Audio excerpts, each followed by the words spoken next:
still can't believe you went. What are you thinking? Going to that place?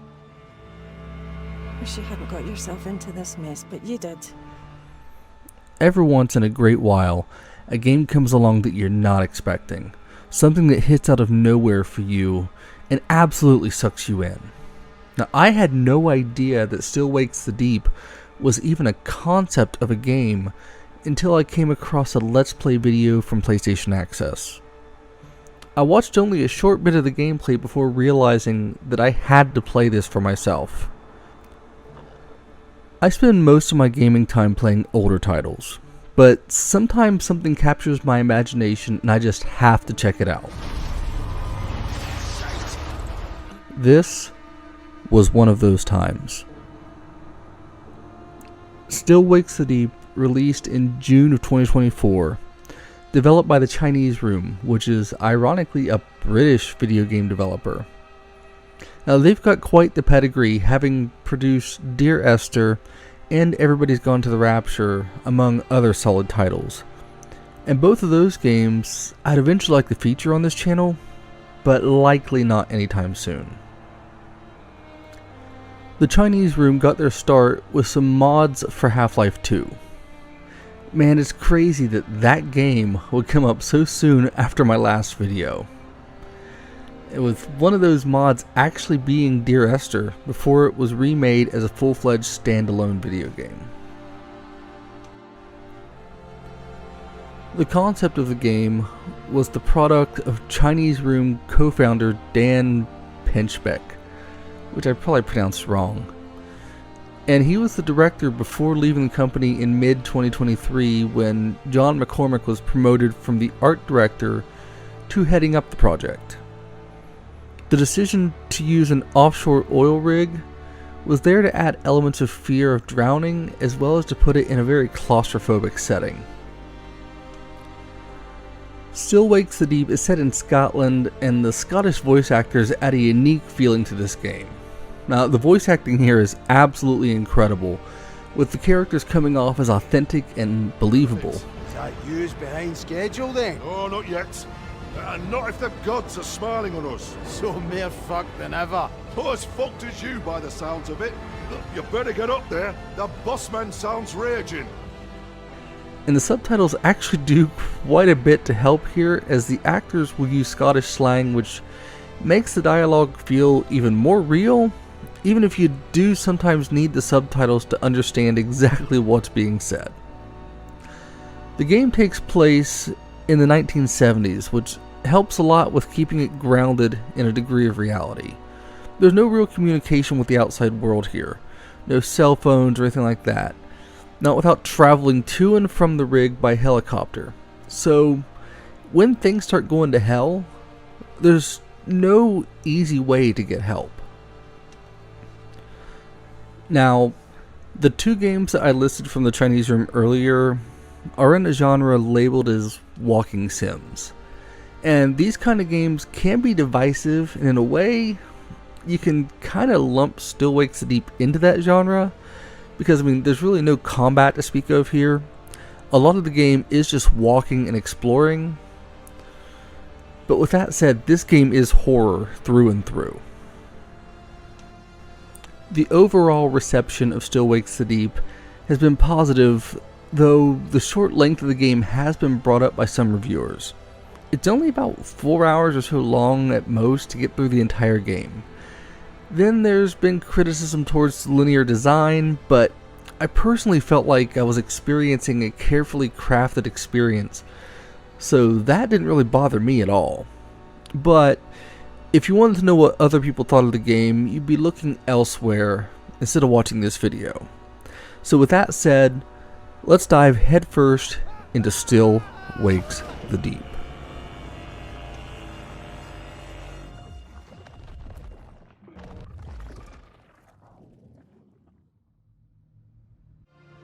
If you don't deal with this, then we are done for good. I love you. And I won't wait forever. Susan. Jesus, Suze. girls made you a Christmas card. The game begins with Cameron, or Kaz McCleary, reading a letter from his wife Suze, who is furious at him. Apparently, Kaz has gotten into some legal trouble.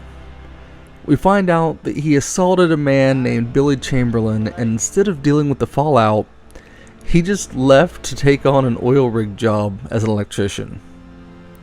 She pleads with him in the letter to come home and face the situation, threatening to leave if he didn't take accountability. It's a pretty intense opening, and not in the big bombastic way. This is down to earth. This is grounded. One of the things we first see when we get control is that it's a Christmas card from his daughters laying there on his desk. So we now kind of understand the setting. Kaz has not only skipped town to avoid the police, but he's also missing Christmas with his family in order to go work for this decrepit oil rig. A short bit of exploration lets you see just what the conditions are like here on this rig. There's leaky pipes, and even one of the sleeping quarters is completely flooded out. Kaz runs into Finley, a maintenance woman on the rig, who lets you know that the boss, Rennick, is looking for you. Apparently, he was given a letter from the police about your fight with old Billy, and is none too happy with Kaz. You explore a bit further around the rig, which just feels cold. And this is where I have to comment on the graphics of this game. This rig feels lived in. It looks incredible and so realistic. This rig feels like a place that existed long before you ever got there. The sparse Christmas decorations give a depressing feeling, and the pale light coming in through the windows makes it feel even more dreary. Everything looks wet, which, I guess is kind of how you would expect it to be on an old offshore rig. One of the first things here that really caught my eye was just looking out the window. You can see all the raindrops hitting the opaque glass. You can look out enough to see a bit of the water, and some other windows will let you see more of the rig, and it all looks so real. As you explore, you get more of a feeling for the personalities of the crew here by just exploring some of their sleeping quarters. And it's insane how much detail was put into these small and otherwise unimportant places. Decorations, personal pictures pinned on the walls and in the windows. It's easy to get an idea of how these people feel being out here, and just how they lived and dealt with being so far away from their loved ones. Eventually, you'll get to the canteen, where you can have conversations with several of the crew members. They've all got their own issues, with an old man, Adair, giving you hell for getting in trouble and getting really upset when you quit back at him. Slapped you in the face. I'd like to see you try and do my job. You wouldn't know a spark plug from a fucking hairdryer.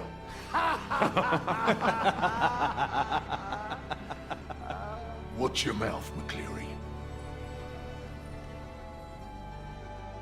After some conversations, you can go and talk to Roy, the chef on the rig. He's actually an old friend of Kaz's, and is the man who brought you along to work on the rig in the first place. He's also Kaz's children's godfather, which really shows you how close these two are. Now, as soon as you start to talk to Roy, Rennick shouts for you over the intercom, calling you to his office. You talk to Roy about the issues you're facing with Suze, and he encourages you that things will be okay, before you then are sent to go meet Rennick and face the music. I absolutely love the detail as you head out to the deck. Kaz making sure to put on his hard hat and gloves before he heads outside.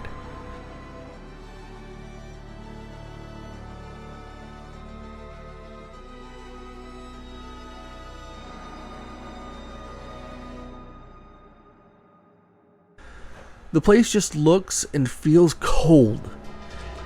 And as you walk onto the deck, you can both see and hear the wind whipping around. It's easy to picture just how miserable this place feels. Rain spitting down in a haze as you head through it. you stop along the way to talk to some of the crew, making small talk with them and seeing that these Scots, they're not letting anything really keep them down. The dreary weather, the drizzling rain, nothing. This all just feels like a real place, as I've said, ad nauseum already. When you're walking along, it's easy to imagine slipping if you move too fast in any direction, or if a strong breeze were to hit, you could feel like this could knock you off your feet and send you flying off this death trap. The game puts a lot of work into the world building here, even having you do some simple work like changing a fuse so that you can get the lift working. After all, Kaz is there as an electrician. It's literally his job.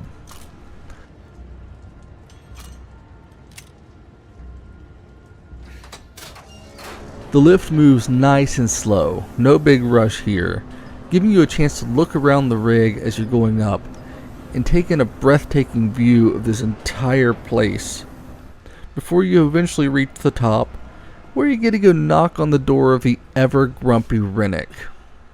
Well, here we fucking go.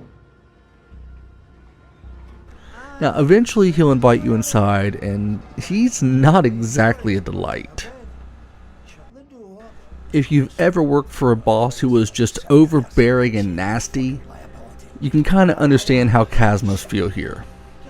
There's nothing at all about Rennick that makes him endearing. Shut your gob, you Ned prick! I am sick to fucking bacon of you wee gobshites messing with my operation. He shouts and cusses Kaz before taking a call. He tells the crew on the line to keep drilling, and it's clear that something isn't right, some sort of technical issue. Rennick then unceremoniously fires you. It's abrupt and cold. That's only a wee bit of trouble with the polish. I'm good with the likeit. I keep things running, you said it yourself. Out! Get off my rig! From there, you get to take the slow walk back off to the helicopter. It's over. You're going home, thanks for playing. But of course, as you reach the top, an eruption shakes the entire rig.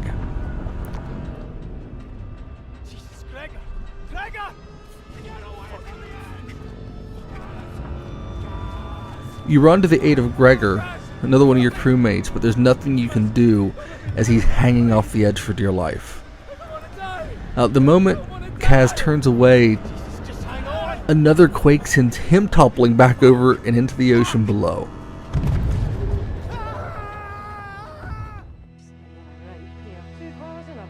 From there, the game cuts to this creepy plasma-esque screen over a flashback. You see Roy explain to Suze that he's going to take care of you as you head out to the rig. Now, before we move forward with the story, this is a good time to speak briefly about these flashbacks. Throughout the game, Kaz will have more of the flashbacks to the time on the mainland with his wife before he took off for the rig. They all give more context to why he's here and just what's been going on in his life. His wife did not want him to leave, and their marriage is heavily strained by what's going on. Susan, I promise you, we will get this straightened out. I will. You'd better.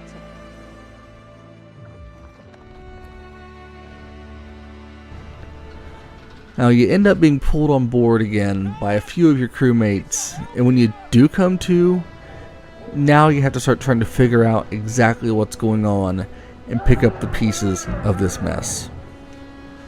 Things have taken a turn, and nobody seems to understand what's going on. The belief seems to be a possible gas pocket exploding when the drill hit it. There's others who are also missing.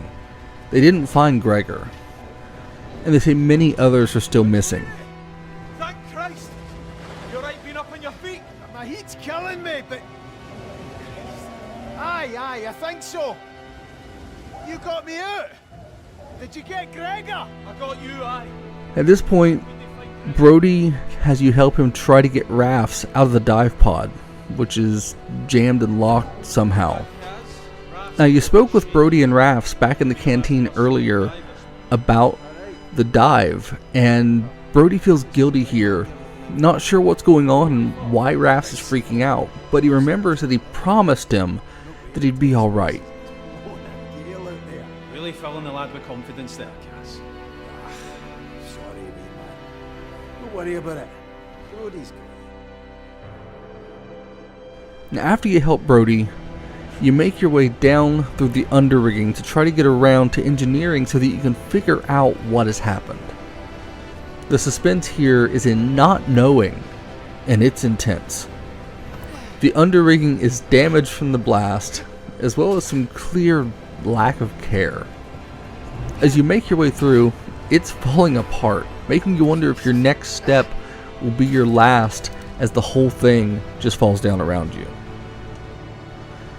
As you're going along, you'll come across the sight of something massive coming up through the drill.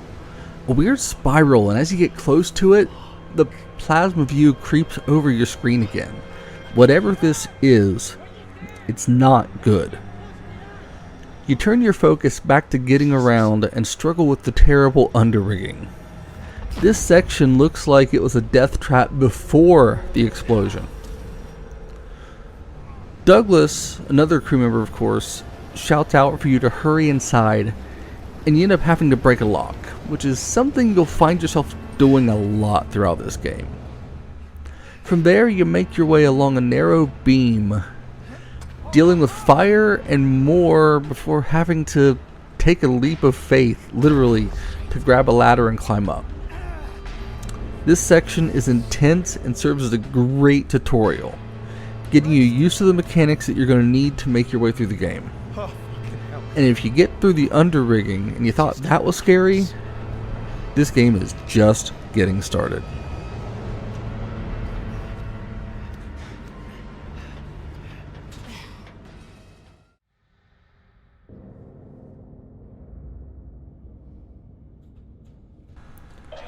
You make your way inside and it's pretty dark. There's a few lights around, but the place is full of shadows and has a good degree of damage done here as well. Now there's a flooded section with a simple jump scare from a steam leak while some creepy music plays. Now you'll find a section of the rig here that's ripped apart, giving you access to get forward before having you go through a vent, feeling every bit as claustrophobic as you might think. And of course, knowing that this looks like it was shredded really adds to the suspense, because clearly something very bad is happening.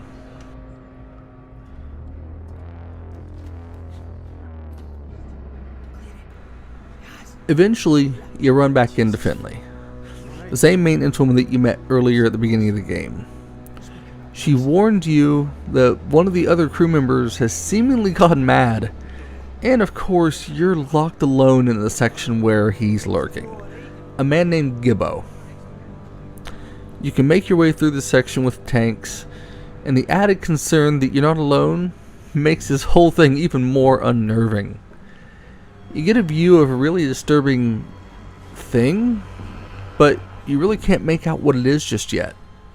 So you have no choice but to move on, closing valves so that you can progress, all the while wondering just where Gibbo is and what exactly is wrong with him. There's something wrong with everything you're seeing. The damage done and the subtle noises make this place extremely unnerving. One of the most intense early spooks comes when you accidentally kick down a can and you watch it drop to the lower levels before a massive shadow rushes past, making you well aware that you're really not alone.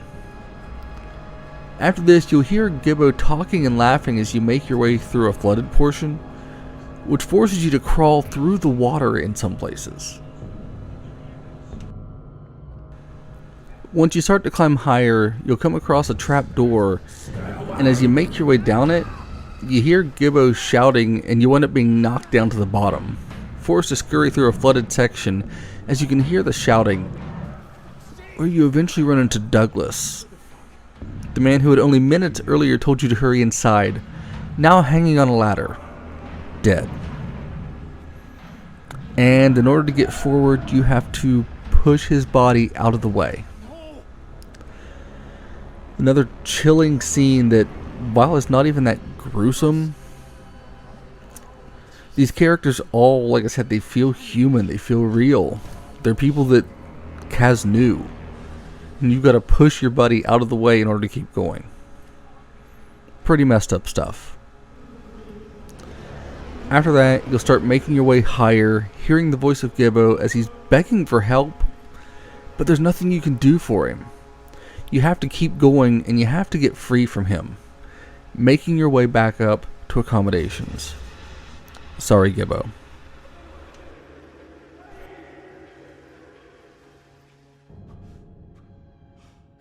Now, the first thing that you encounter in accommodations is a small space heater that Kaz desperately needs to warm himself up. Now, from my time playing, I don't think you'll die if you don't use these, but them being there just makes so much sense. It's December on a rig out in the middle of the ocean. The wind and water would have you constantly chilled. And you just crawl through a whole bunch of this really cold water here. Now, eventually you'll get past that, and there's a phone ringing. When you answer it, it's O'Connor, and he's trying to figure out what's happening just like you are. He's talking to you before the line cuts off, which, again, leaves you alone in accommodation with no idea what's going on. This section that you explored right at the start now goes from feeling cold and dreary to downright chilling as you travel through the empty area. You can hear screaming as one of the crew, Trots, is locked in a room with a bright light coming from it. Unfortunately, there's nothing you can do for Trots, so you have to travel on. Trots? Trots, is that you? I can't hear you, man. Open the door. Trots, the door's blocked. I can't get to you. Heading into the canteen to look for Roy. Now, he's there, and he's been barricading himself in a room with the food. Not the worst idea in the world. He was apparently scared by something that he saw, and he's absolutely right to be afraid. He asks you not to leave him, opening up about his fear and showing just how close he and Kaz are. But again, he trusts you to help him. You head out to try to find a clear way to get to one of the lifeboats, moving through this absolutely decimated section before finding a terrifying mass of strange goo material with a human head. Whatever it is, it lashes out and your view is overwhelmed by the stuff.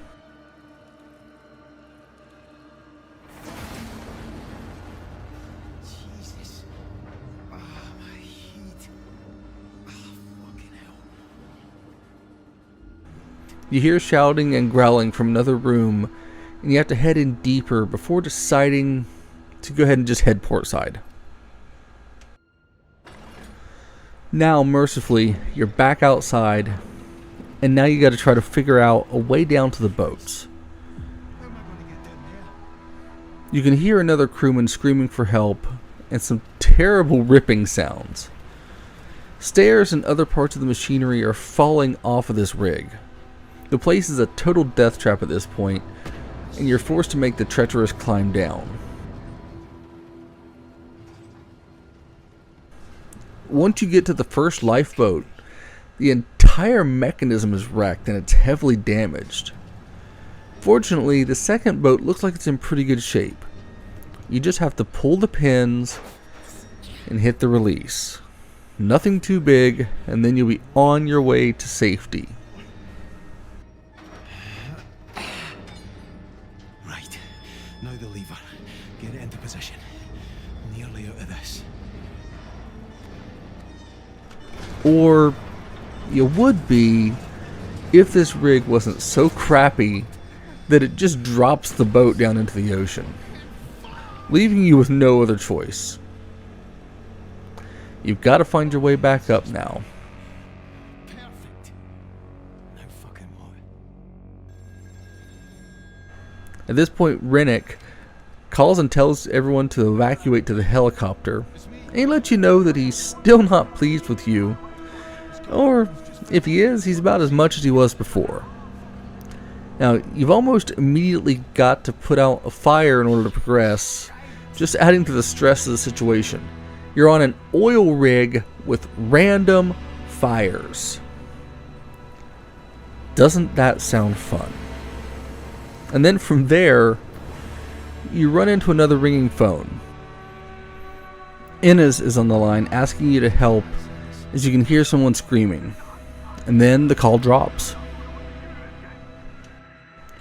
It's terrifying to imagine what it would be like in this situation where whenever you're talking to people you just hear terrible sounds in the background and the calls end with you not having any idea what's going on or no clue if your friends are even alive.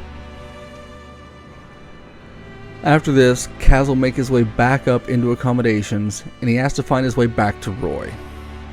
Kaz is worried about getting back home to his family, and with good reason. Things here have gone terribly wrong and nobody has any idea what's going on.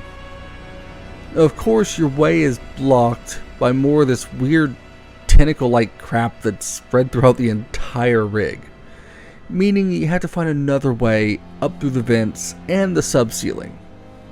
Now, as you head through, you start hearing more sounds that tell you once again you're not alone. And just as they start to get really creepy, you have to drop back down into the main level.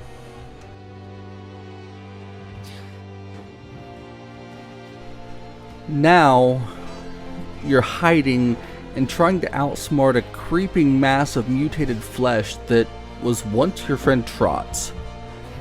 Now, this thing is terrifying, speaking a bit as the last bits of its humanity are still lingering on. You'll be chased upstairs by the creature before eventually making your way back to Roy to tell him the bad news. And he doesn't look too well. This is where you realize that Roy desperately needs his insulin. By this point, you know that Rennick is calling for everyone to get up to the main deck to try to make an evacuation. So you tell Roy to go get his insulin, and you'll make sure that Rennick knows to wait for him. And now you're heading back out to the deck.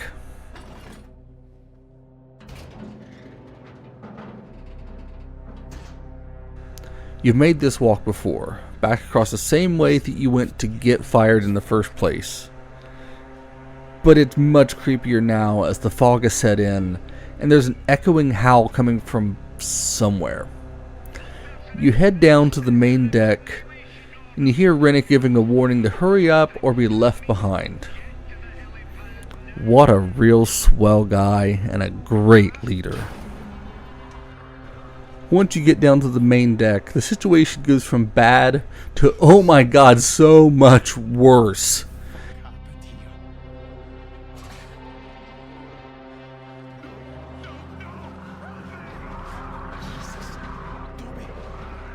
You see Dobby get snatched before finding out from Innes that the creature who snagged him is Muir, another crewmate. Sorry if I butchered that name.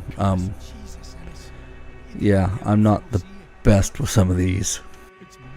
Anyways, now we're on the deck with another stealth portion, having to move silently to avoid detection as Muir is stalking the deck, using hearing to track you.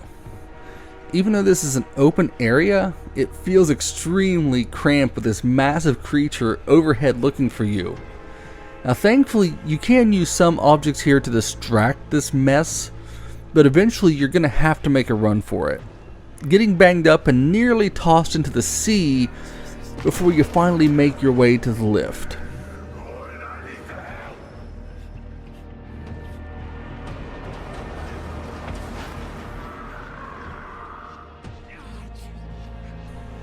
But of course, you aren't out of the woods yet though.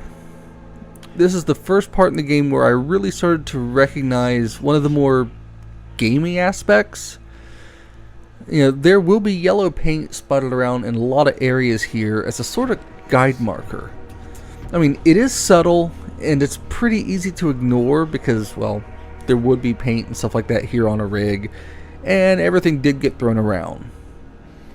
But the thing is, if you pay enough attention to your surroundings, you will start to notice it. Eventually, Kaz will reach a lift and moves it to make a way for Ennis to get through.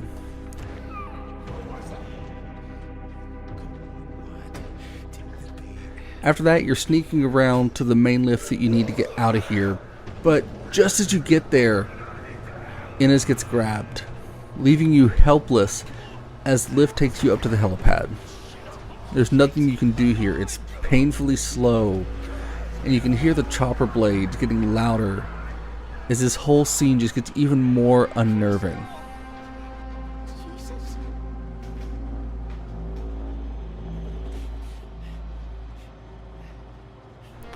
Once you get to the top, you can hear Rennick and Archie arguing as Rennick is trying to go ahead and abandon everyone.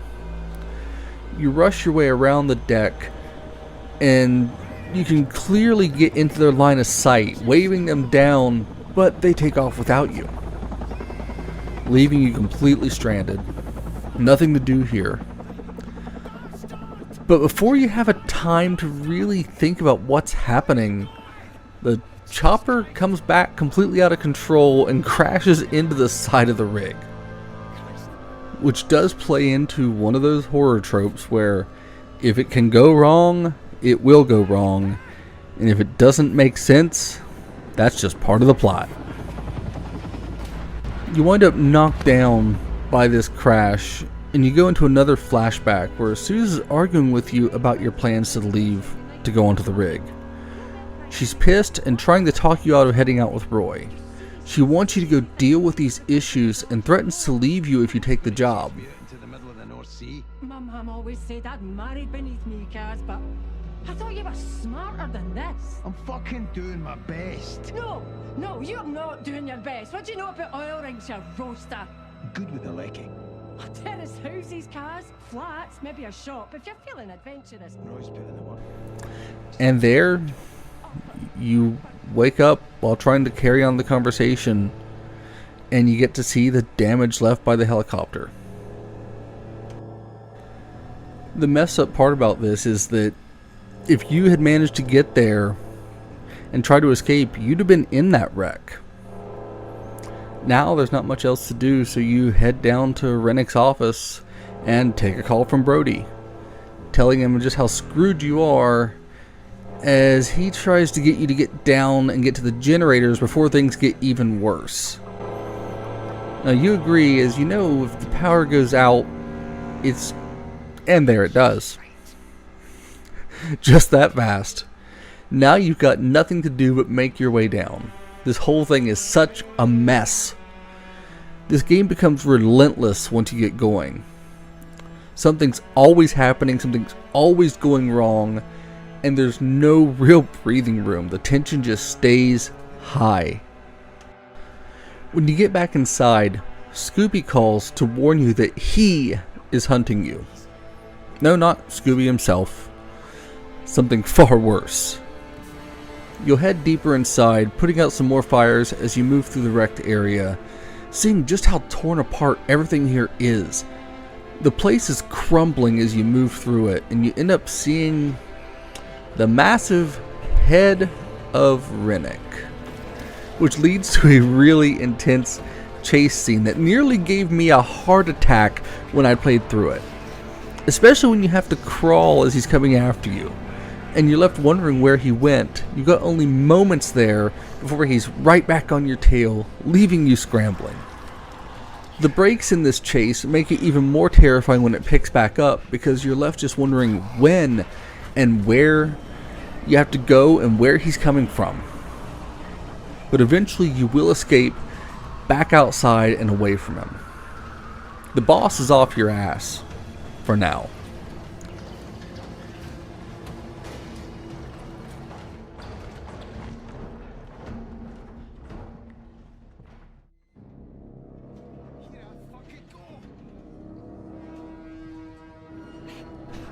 From there, you get a hop onto the helicopter as it dangles and use it to get to another platform.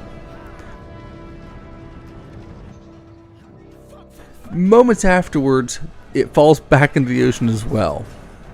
This entire place feels cursed.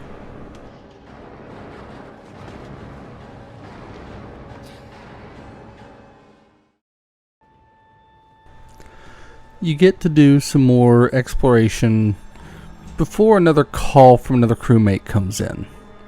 This one, of course, is also in danger, and now, if you hadn't faced enough fears yet, let's go ahead and add the fear of drowning on the rig to your list. You climb down and you make your way along the side of the rig before heading back into a pitch black section, forcing you to use your small light to navigate the area. Now we're covering the fear of the dark, getting caught in a gas leak that you have to put out before it kills you, and then making your way on through this darkness as you move into engineering so you can try to fix the generators. Kaz is immediately greeted with some red floodlighting that barely illuminates the darkness, making this place even more terrifying. You'll find Finley is still alive, and thankfully she tells you what you have to do to get these generators working again. Now, she's stuck at a higher deck and she can't get down to where you are. At least there's usually reasons, even if only thinly constructed ones, as to why you are the one doing all the work. Kaz is an electrician after all. Unfortunately, Kaz sets off an alarm when he's getting everything fired up, and the generator fails shortly after, forcing you to do even more work to get the power restored. Just as you hear a terrifying scream from the place that you of course have to get into because, we can't have nice things. Kaz makes his way into the next area and immediately runs into a mass of this weird whatever is causing all the hell on the rig. The area is dimly lit and you have to use your light to navigate again. The sounds of screaming adding a dark foreboding to the situation. As you continue along, you'll come across several throwable items, hammers, wrenches, cans, and the like. And this area has been wrecked by something, and it seems pretty clear, and you'll figure out in a hurry that you are absolutely not alone. Your old friend Adair is back. Well, what's left of him. And he likes you about as much now as he did in the beginning of the game. At this point he's hunting you, which is one of the most stressful parts of the game up to this point. Now, you can throw him off by tossing items in the other direction, which will give you small windows to progress before he gets back on the hunt. And boy is he unnerving to look at. Now, whatever it is that the rig hit at the bottom of the ocean, it seems to have just transformed several members of the crew into these disgusting beasts with lingering bits of their former personalities, which makes them even more terrifying. Now, once you get in and you start power to the rig and everything fires up, things get even worse as it kicks the generators, leaving you in the dark aside from a few red hazard lights.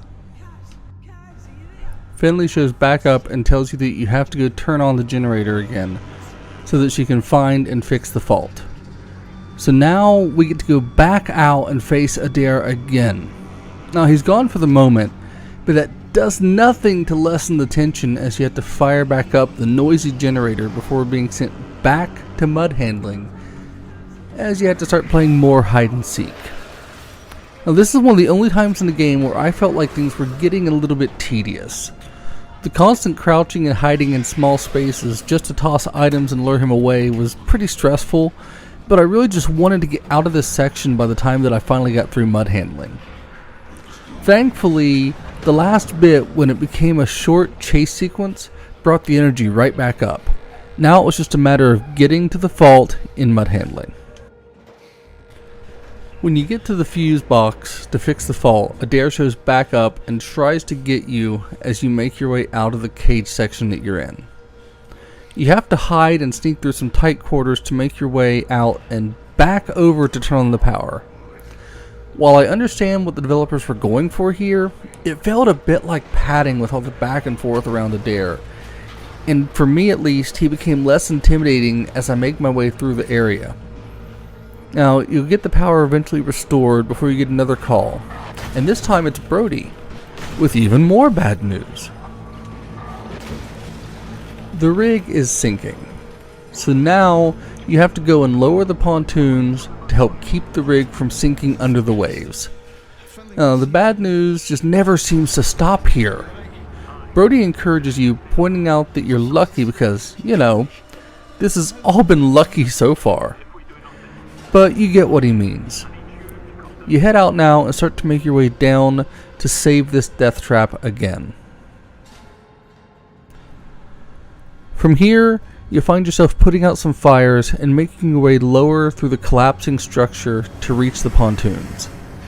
Now, there's a lot of climbing and jumping as you make your way down in a section where there's really no threat hunting you for a change. But the lack of knowing what's coming next keeps the tension high.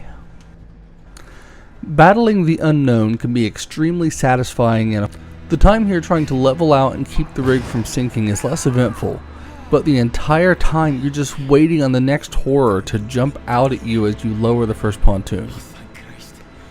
Once it's stabilized, Brody calls over and tells you that he's got one side as well.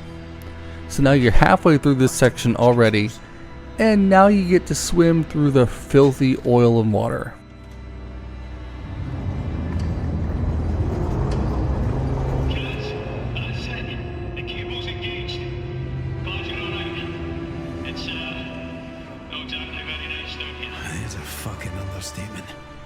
As you go, you'll encounter more dead crew members, as the real fear of drowning sinks in. The sight of men who died of a more natural cause than whatever happened to Rennick and Company, it grounds this game again in classic horror. There's more than one way to meet your end in a nightmare like this, and none of them are pleasant.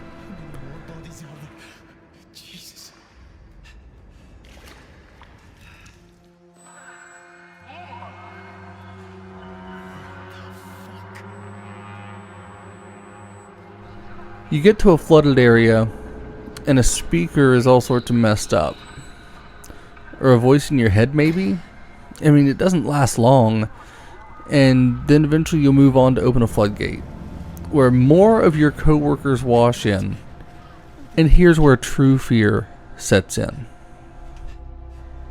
Kaz has to go into an extremely tight area, and just as he does, the water level rises, leaving you to scramble underwater, holding your breath for what feels like forever. When I played through this section, I found myself holding my breath alongside Kaz, caught up in the terrifying moments. Once you get out of the water, you've got to go to the debris control and then leap into a fast-moving water pipe to get washed up into another area. This water fun just won't end, and as you're climbing higher, a pipe bursts and the area that you're in begins to flood rapidly. Now you're fighting against time and the water to get to a higher altitude to find a way out.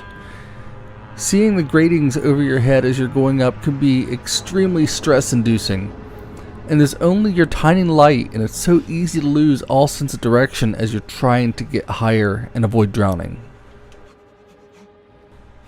Eventually, Kaz gets out of the water and finds a door, letting him get out of the horror to hear that Brody has taken care of his side. So now, it's up to you. You get to take another dip under the water and swim for your life before finding a way out. The oil in the water has Kaz struggling, and you start to hear something angry crying out as you head through another chamber. The darkness, the tight quarters, and the water let you trigger several real fears before you see another Lovecraftian horror emerge as well. Seeing O'Connor has been grabbed and has been taken into the mass. He's alive, maybe, begging for help and being transformed as he tries to pull you in. But it's clear that he's not in control as this mass tries to add you to its numbers, forcing you to fight it off and run for your life to the next chamber. From there, you can see fires all over as you trigger the tension winch to set the pontoon. Brody's excitement actually gives a small feeling of hope. Maybe you can stay alive long enough to survive this nightmare. Just maybe. Now Kaz gets to climb up, lowering a platform that's going to bring him up out of this leg of the rig. The entire time I was just waiting on something else to lunge from the darkness and grab me. And as the lift takes us up, this leg is swarmed with this mass, and it's such a surreal sight being lifted towards the light as you're encircled by whatever this thing is. Once you reach the top, you make your way through the door and back into accommodation. You can find another space heater and take a moment to try to catch your bearings. Kaz decides as he's thawing out that he needs to go check on Roy again. Now it's dark outside now, showing just how long you've been at it. And this darkness only adds to the fear and tension. You call Roy to fill him in on what's happened, and it's a nice change of pace to be catching up with him here as opposed to all the running and hiding and being terrified so far. You know that whatever's coming ahead is going to be even worse than what you faced so far. Roy assures you that your family loves you, motivating you to keep going. He tells Kaz that it's okay and gives you the words that he needs to keep moving. Will you make it to the cabins all right? Yeah, I'm on the way now. You, be on yours. I'm praying for you, mate. Remember, Jesus loves you, Kaz. Everyone else thinks you're a god. All right, pal. Afters.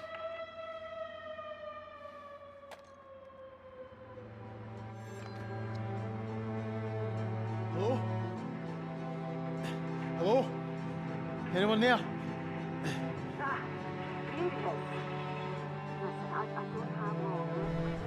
After the call, the phone rings again and it's Suze?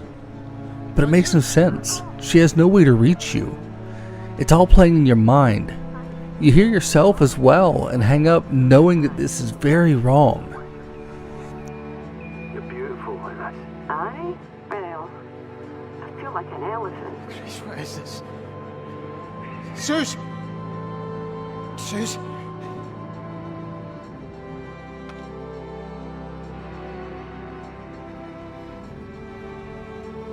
And now you find yourself outside in the heavy rain in the dark, on an oil rig with random fires, a screaming monster, and a growling nightmare creature. Oil's everywhere now. This place looks like hell, and you get soaked in oil as you're moving along, hearing Suze as you get near the mass. It's a terrifying walk, and doubts about a happy ending are starting to set in.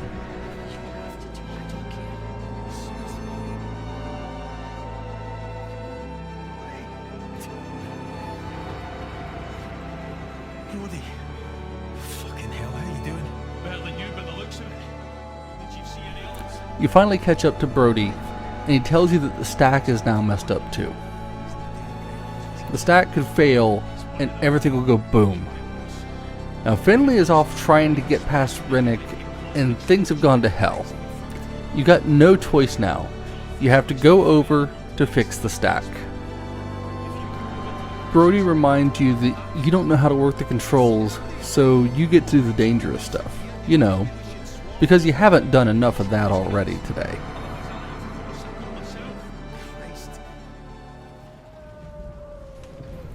But now you get to go back out onto the deck, and get this, a dare is stalking around.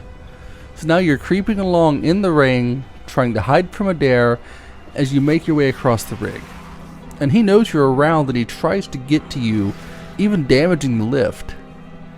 So now you're sneaking, trying to get past, using sounds and items to disorient him as you make your way through.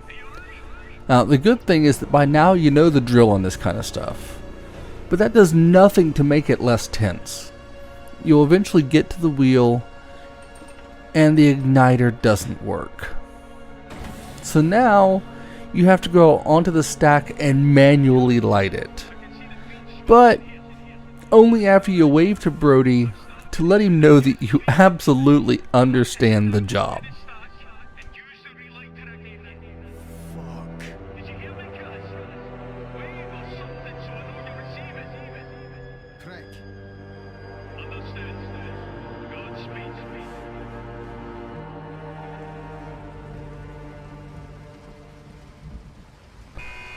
Oh, and to make matters worse, An alarm goes off, and now this becomes a race against Adair up the shaft. Now you're breaking locks, jumping over hurdles, taking leaps of faith. The adrenaline really kicks in here. This is one of the most frantic and tense moments of the entire game. And the explosion, seeing a now flaming Adair rushing around, makes things even more terrifying. And now, the entire thing that you're on is about to collapse, with Brody constantly telling you what you already know, just as it snaps and you black out again.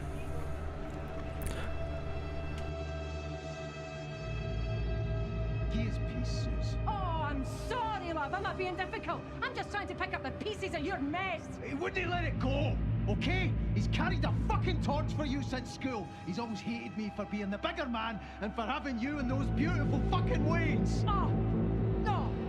Bigger man. You are shitting me, McCready. You're the bigger man. Do you think your daughter's got more brains and bigger balls? Now you're viewing a fight between Kaz and Suze.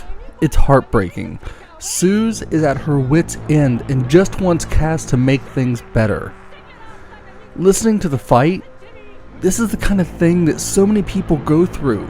But now, we're back in the nightmare as we wake up hanging on the side of the underrigging again. Christ. Ah, you bastard. There's a red light washing over the entire area, and it looks like a watery hellscape. You make your way back along the crumbling rigging, knowing that you desperately need to get back to the deck now. The sea is raging, and as you move, you can hear your wife's voice again, knowing that somehow, whatever the creature, mass, hellspawn is, it's got to be responsible.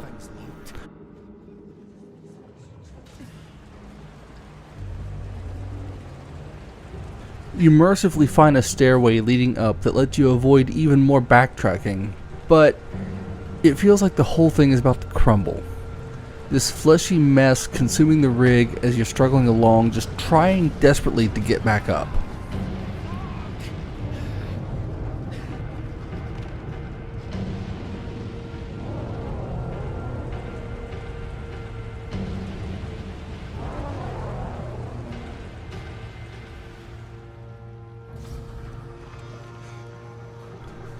After a while, you do have to go back into engineering. The entire rig is shaking violently as you enter. There's oil flooding the area for you to wade through. And the sounds around here just make it all feel and sound so disgusting. Once you get forward, you run into Finley, back where you saw her earlier.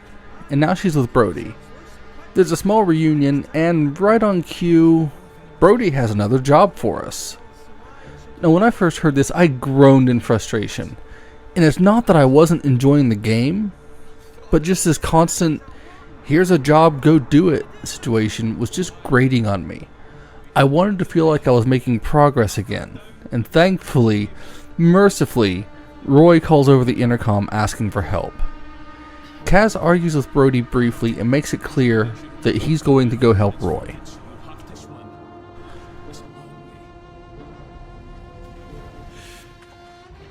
You're swimming now, heading through engineering to make your way back up. This area is so different when it's all underwater. And you can make your way through, and at least this time there's no fear of Gibbo. Now you just gotta fight the current as you try to get out without drowning.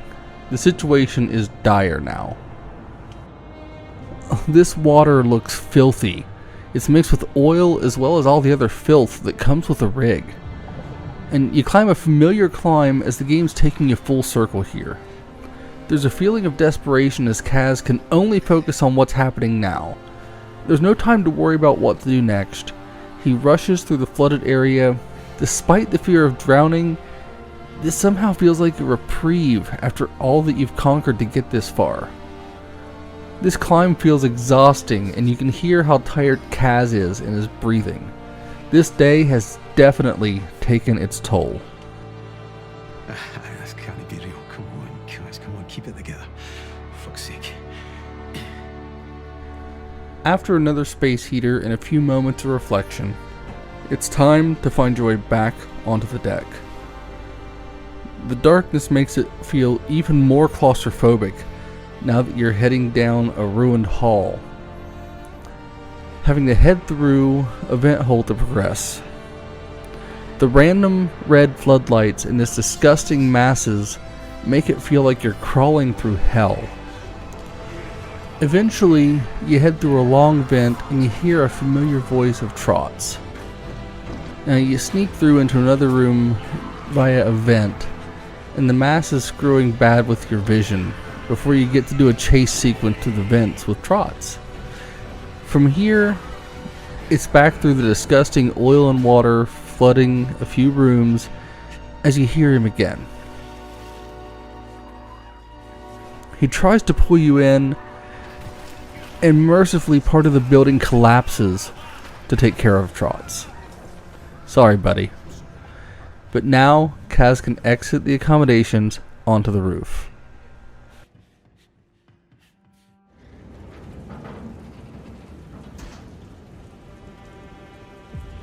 He's desperate here, shouting for Roy as the rig is swaying and moving along.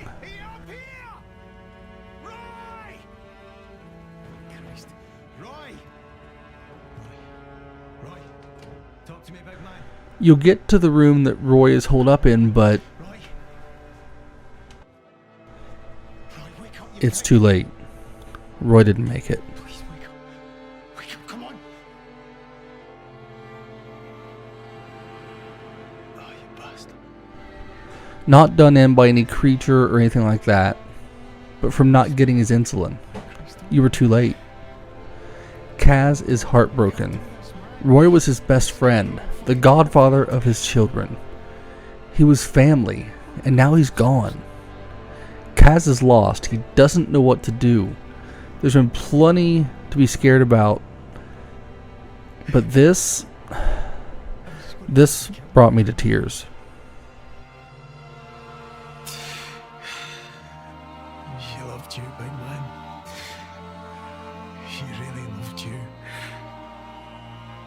So did my girls. Wait, what am I going to tell them? Oh, sorry. Your Uncle Roy's not coming home. Aye, I know. Me and Ollie. I love this big man, do you hear me?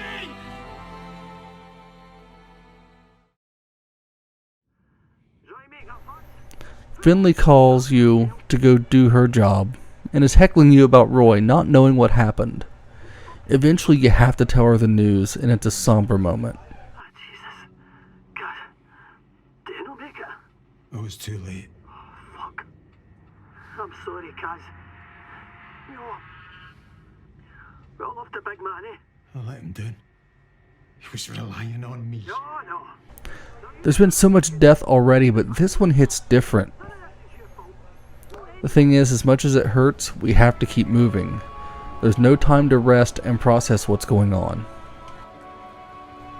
Now, Kaz has to head over to Marine Control. The rain is really coming down, and moving around the deck now feels almost relaxing after everything else we've been to at this point. That is, until you're climbing up some rickety framework that's swaying beneath you. You see a nightmarish flesh thing, whatever demon evil this thing is, to your left as you struggle to progress. The frame starts to shift more as you get further out on it, before you eventually have to make another jump and nearly fall to your death. It's crazy how this hellscape now feels peaceful and is actually a fun area to cross, walking past all the fires as you get into Marine Control.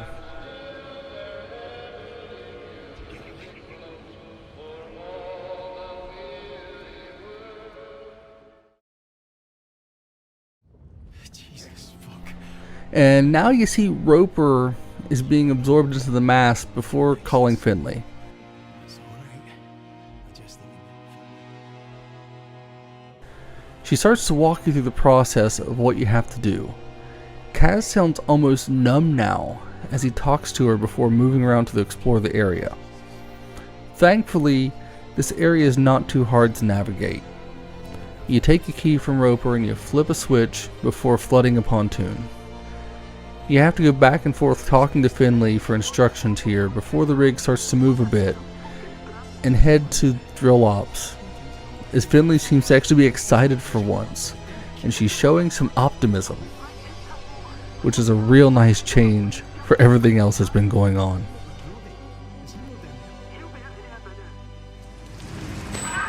Suze.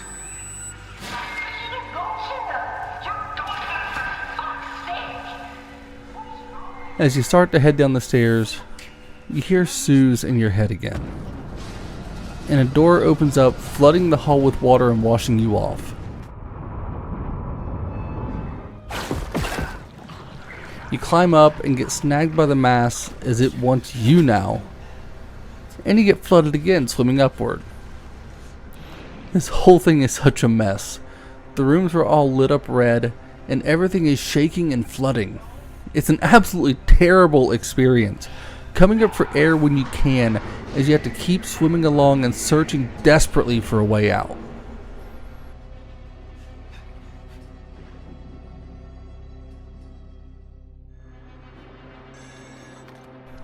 Now, as soon as you get out of the water, a phone is ringing again, and this time you can hear Suze screaming at you. Kaz tries to shout back at her, but it's no use. Insanity seems to be a big problem, just like anything else here now. And as you head for a door, you fall into rapid water yet again, being washed along with no idea where you're going in the dark. Like, you barely get out of this alive before running out of air. Then you get to hear terrifying sounds as you crawl away from the raging Rennick. It's another tense chase here as he's begging for his life, even as he is hell-bent on ending yours.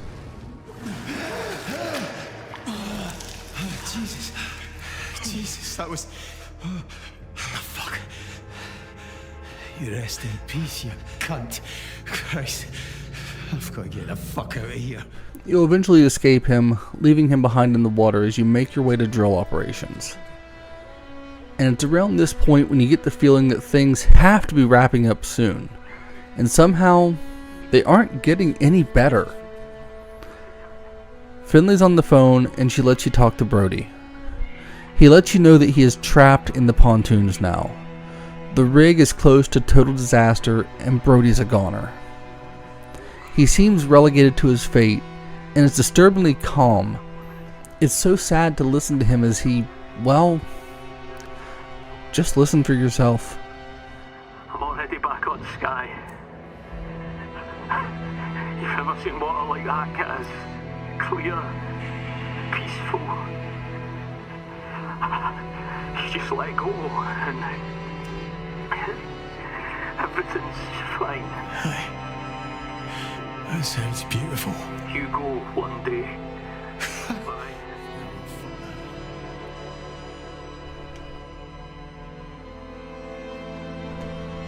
Once the line dies, Kaz slowly puts the phone down.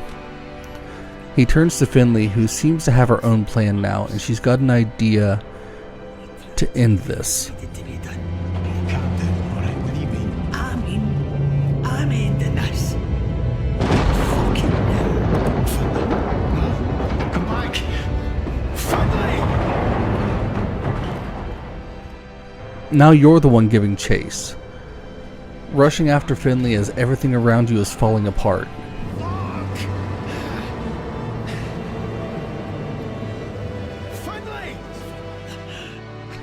Finley ends up trapped under some fallen debris and is dying. She asks you about who you hear when you're near the masses. She hears her son's voice. Whatever this is, it's messing with everyone. She tells you that we don't want a ship to arrive, warning you of what could happen if this thing manages to make it off the rig and to the mainland. I hear my boy. When he was wee, you know.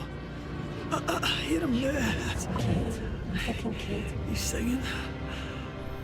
This is when the terror truly sets in, because Finley's right. And as much as I hate it, there's not a happy ending here to be had. Oh, Christ. Christ. Alright. Aye, alright. For them. Fuck. Kaz takes the lighter from Finley and slowly makes his way up to the center. I had so many thoughts in my head at this point, wondering if I would have had the guts to do what he's about to do, trying to imagine how this must feel for Kaz. There's no victory here, there's no win, there's no happy ending, but this does have to end. Kaz exclaims that we never stood a chance. This nightmare, it has to end.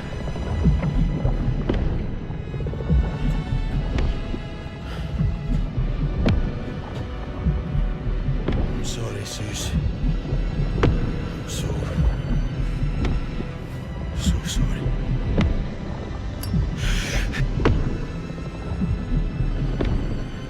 And in a final act, you're given control with one thing left to do. Let go. And when you do, the explosion wipes everything away.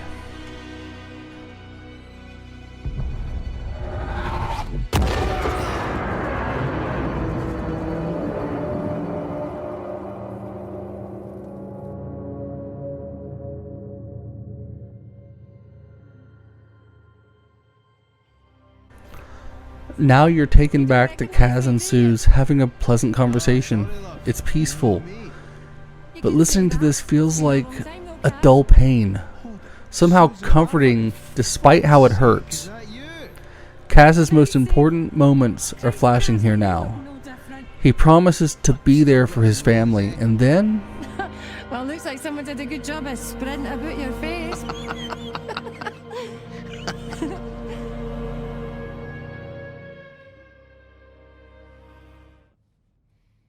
You wake up. Kaz is in his bedroom.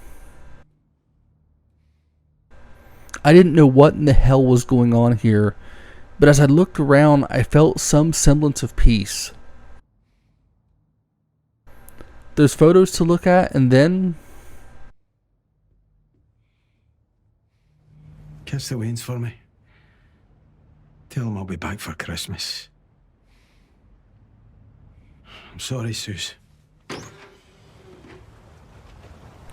You head out. Opening the door, you're greeted with the ocean. And a letter from Suze.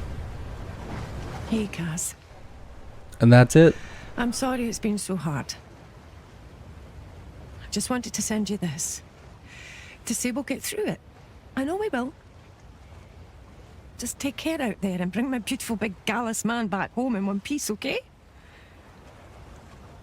I miss you and I love you.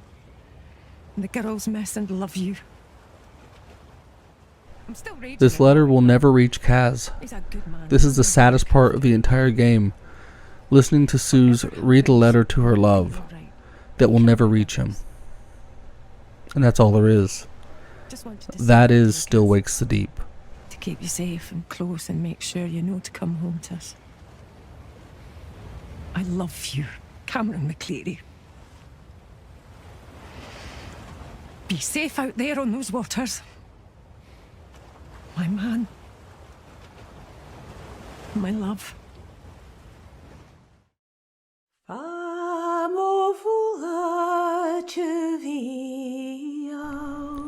This game was an experience that I've never felt before in gaming. I love the thrill of sneaking and being chased by monsters. The setting was incredible.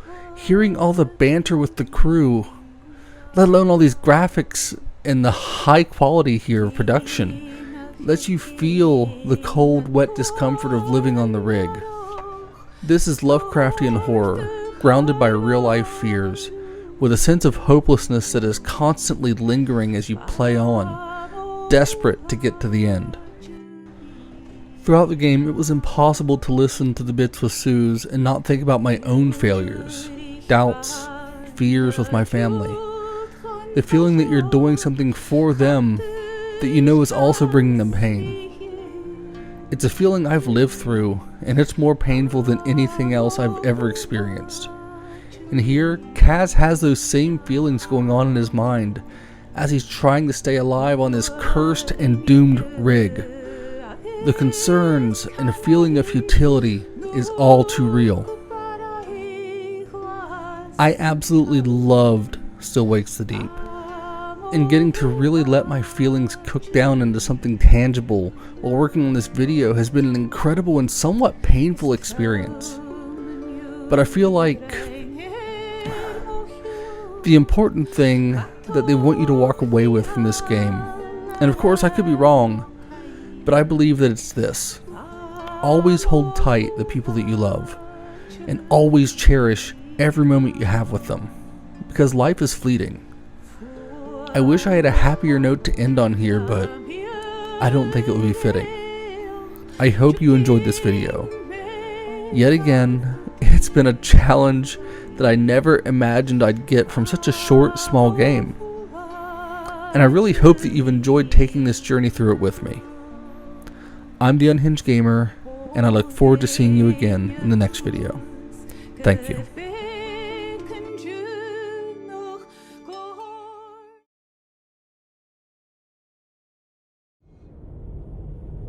Whoever this was, he got trapped in here.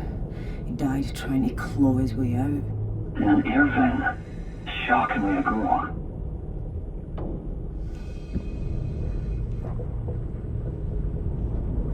A lighter. Apparently gifted to a mother. Well, only one woman on the crew. Finlay? But the body looked male. Maybe she lent it to him. I doubt we'll ever know.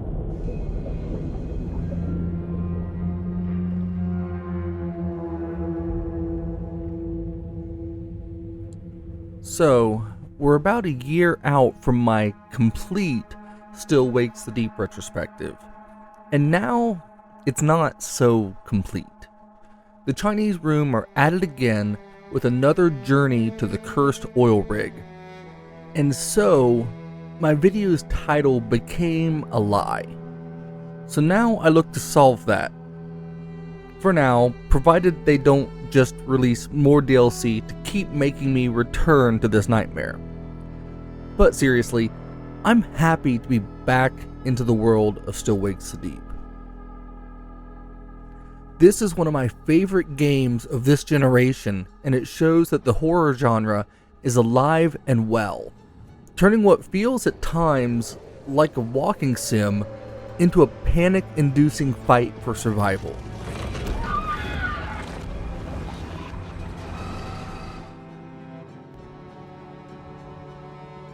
I finished this DLC about 3 weeks ago as of when I'm writing this, so I've had some time to really think about it, and it's absolutely worth the purchase if you enjoyed the main game.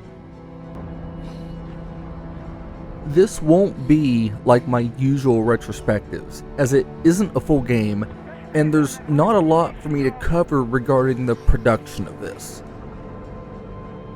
The game sold well enough that they felt it was worth putting more into the story, and that's really all there is to it. So with that out of the way, let's jump into the story of the Sirens Rest.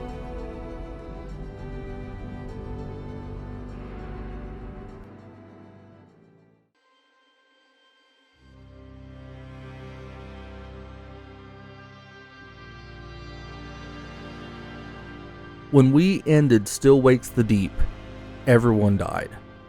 The rig went down when Kaz blew the whole thing to try and stop the nightmare that they woke up from getting off the rig. It was a noble sacrifice in a no-win situation.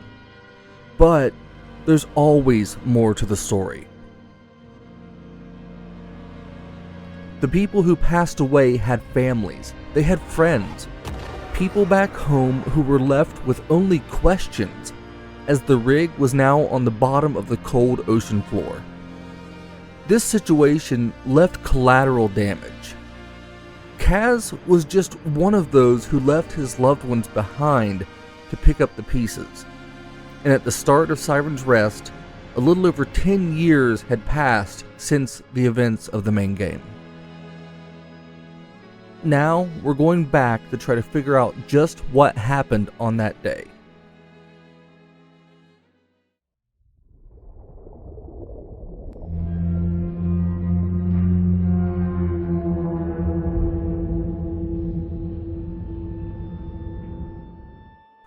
We play as Mary Brody, the daughter of Albert Brody, who we met in the main game. She's part of a small crew heading out to explore the wreckage of the rig. The game opens up with her sitting inside the dive bell talking to Hans, who is up above communicating with her and going over the operations before they begin. Rob, another member of the crew, is outside prepping and scouting the area. We can look around and the graphics here are still realistic and cold, just like in the original game. I've always loved the art style of the main game, with everything looking realistic, and we've kept that all here.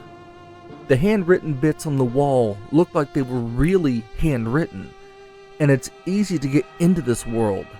And after looking around, it's time to dive.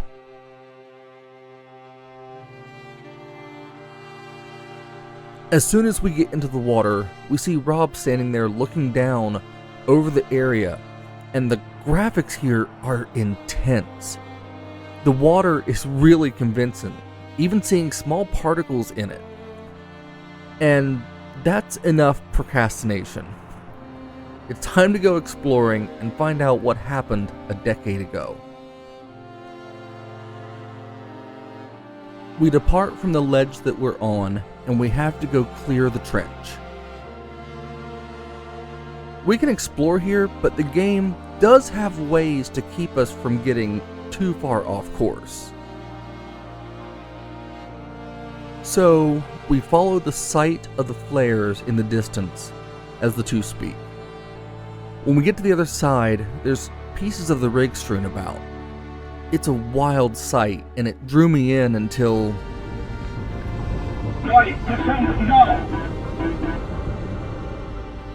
Yeah, back on task.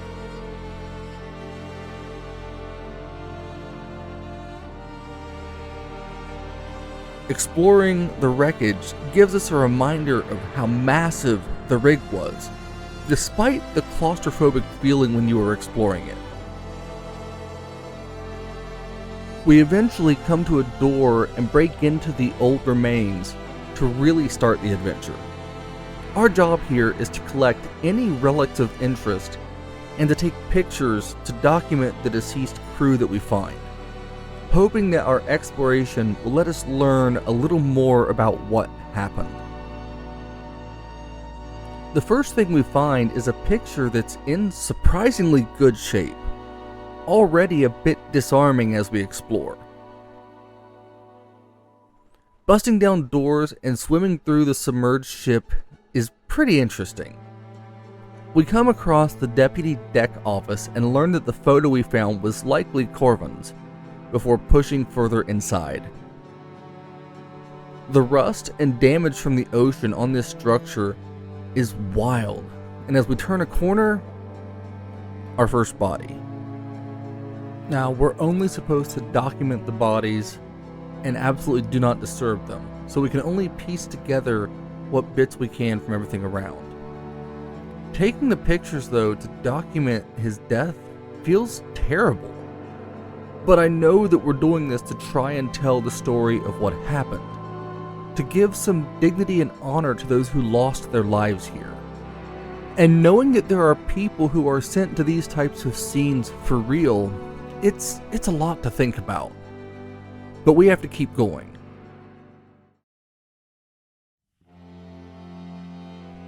The way everything is strewn about just illustrates the violence with which the BRD was sent under the waves when Kaz blew it up. It wasn't a sinking, it was a violent destruction. Every space we enter makes me more nervous, wondering what we'll discover. And when Mary sees a lifeboat, I think back to seeing those very boats falling into the ocean and how terrifying and demoralizing it was.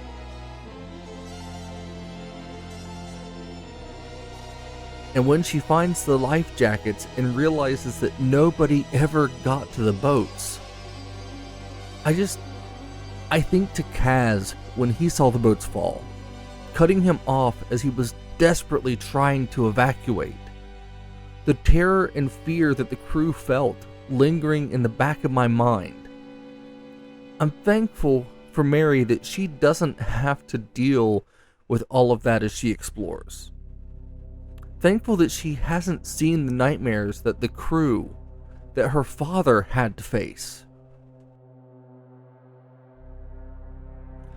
We head out of the area where we found the lifeboat and we look around some more, seeing bits of rubble strewn all over. There's washing machines from the laundry room embedded in the ocean floor before we find the remains of the helicopter, seeing one of the crew there busted from the cockpit of the chopper. They are realizing that something terrible happened to the helicopter, and it just gives me flashbacks to that moment when tragedy struck. Having been a year since I played the game, I'm amazed at how vivid the memories are in my mind when Mary explores these bits. As if I had just beaten the game yesterday. The memories drawn in like they're fresh, as if I had them stored neatly away in the absolute disaster that is my mind.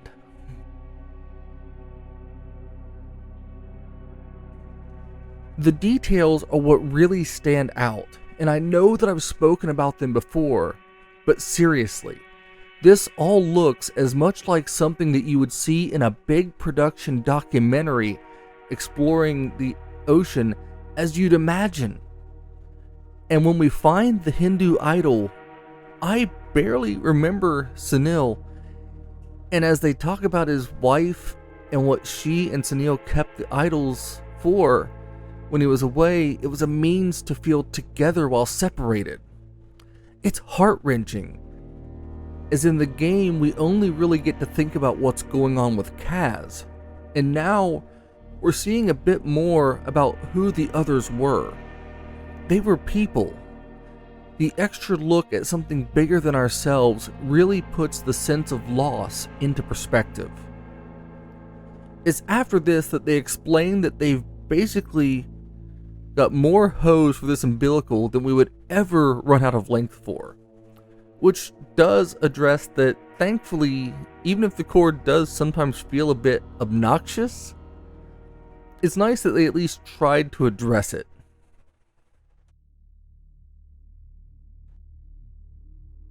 From here, we find a cutting arc that helps us to bust away the buildup that sealed some of the doors.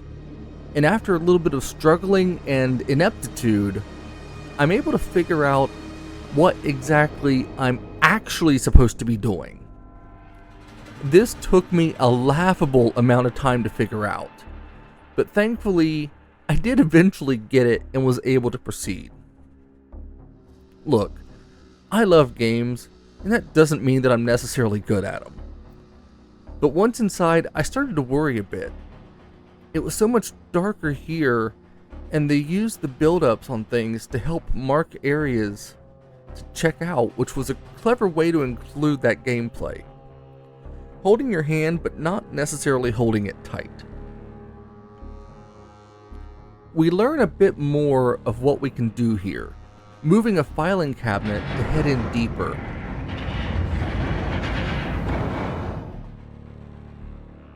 And when things fell, I immediately turned back, checking around behind me, and procrastinating as I remembered this is a horror game, not just a suspenseful swimming simulator. But this atmosphere had my heart rate up from this part through most of the rest of the game. And while searching, I discovered a cross before heading back in deeper. From there, we head down a terrifying hallway before coming upon a board on the wall and discussing old Rennick a little bit. Tough management. What was the name of the site manager? David Rennick. Main man in the rig. Ruled with an iron fist, apparently. So have his office been near you? No, he had a perch up top. That's all ominous. Yeah, but You know, I met his twin grandkids. Rennick was meant to care for them that Christmas, but Cadal had put him on notice for under-delivery.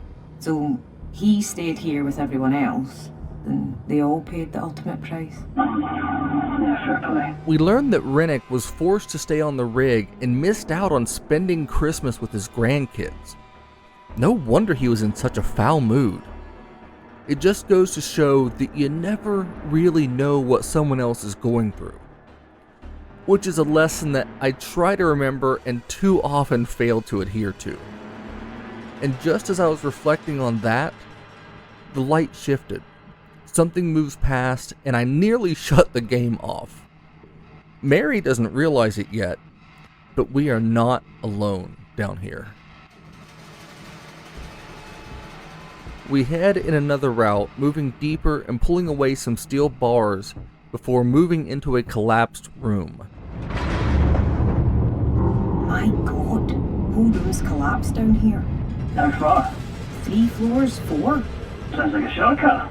Yeah, down the rabbit hole I go. And down the rabbit hole is more accurate than she knows. The exploration here is intense, seeing how everything is twisted. Not sure what was caused by the explosion, by the fall, or by the shape, which I learned after the first video was the name given for whatever this eldritch horror was that had taken over the rig. We're in an unstable area now, and the sounds of metal pinging as we swim create so much tension, leading to a cave-in where we end up cut off from where we had been. That thrill woke me up and added so much extra tension and just about gave me a heart attack. Now, there's no heading back.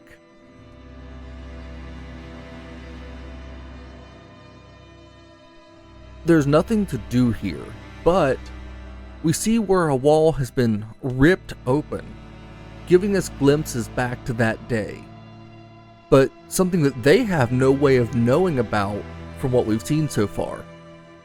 There's a foreboding with every foot that we progress into this wreckage, making me want to go back into the original game and experience it again.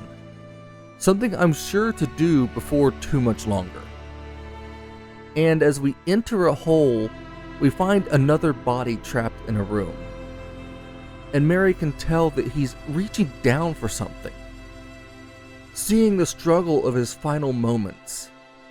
And he's covered in some reef-like material that may or may not be connected to that evil that took over the rig a decade ago.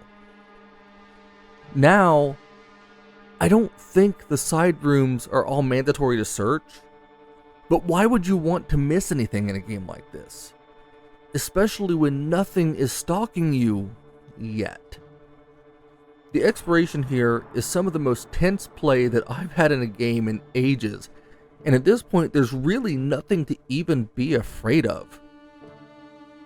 Eventually, we make our way further along, and the ability to look through broken mirrors to see the flares from where we had started just show us the attention to detail that the Chinese room put into their games. This world is carefully crafted to connect in a way that pushes forward the narrative while feeling like we have a real choice in how we explore.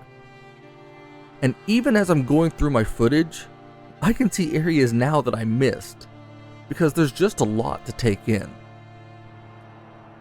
And when the flashlight starts to flicker, the dread picks up, wondering if it will stay off.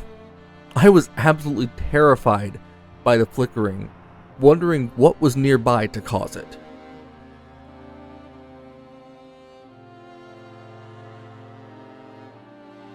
We head in deeper, making our way out of admin before coming across an air pocket.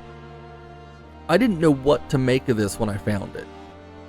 Now, you can disconnect from the umbilical, and just as you get here, your communication starts acting up, leaving you unable to communicate with the others. While my experience with the game had me dreading this, I understand why Mary is here, and I know that she needs to do this. The idea, though, of a place like this was insane. She lifts the helmet to try and breathe in the air, an obvious curiosity, but she finds out what a terrible choice that was before she starts her search. Now, we're into gameplay that feels exactly like the main game. I could only imagine how the place had to smell. Given the look of the water's surface, this just had to be horrific. But Mary climbs up higher to another level while searching for answers, and I couldn't help but worry about what she may find as she heads into the next area.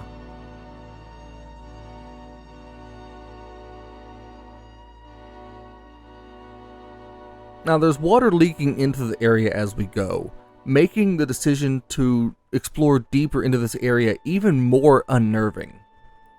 And the rush when I had to make a jump as the metal beam I was crawling over collapsed had my heart in my throat.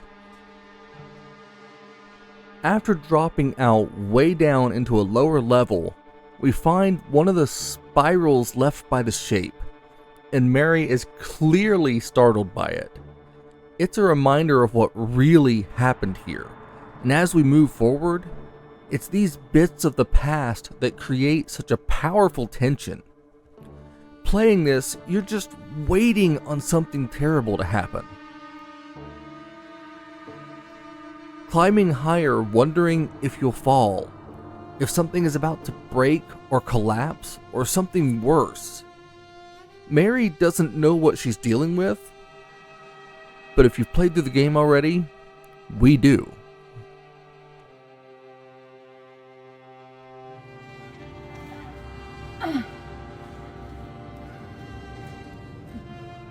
The traveling here is terrifying. This tunnel feels like something carved it out.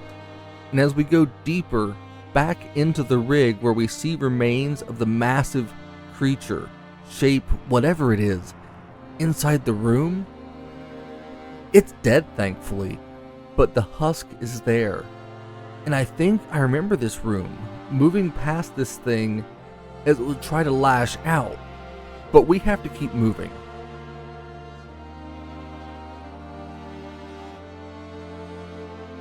We're in marine control now, and it's upside down, making the exploration a bit disorienting as we search for the data logger.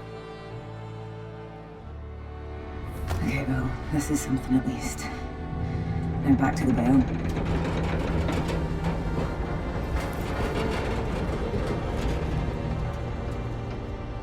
As soon as we grabbed it, I could feel that something terrible was about to happen.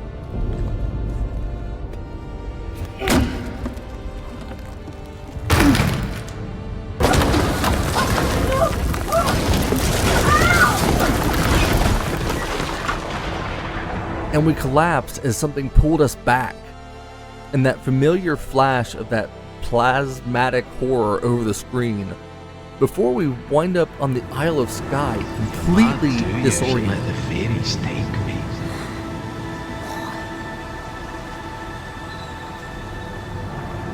Anything to get out of diving.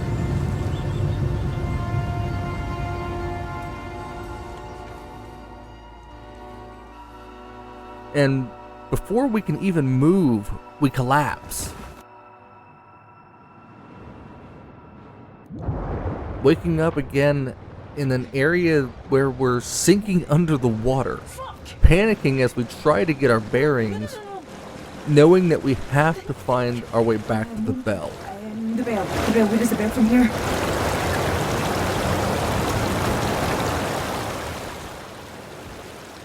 Dashing as fast as we can to try to get to safety. The current pushing us forward at a frantic pace as our oxygen starting to get low.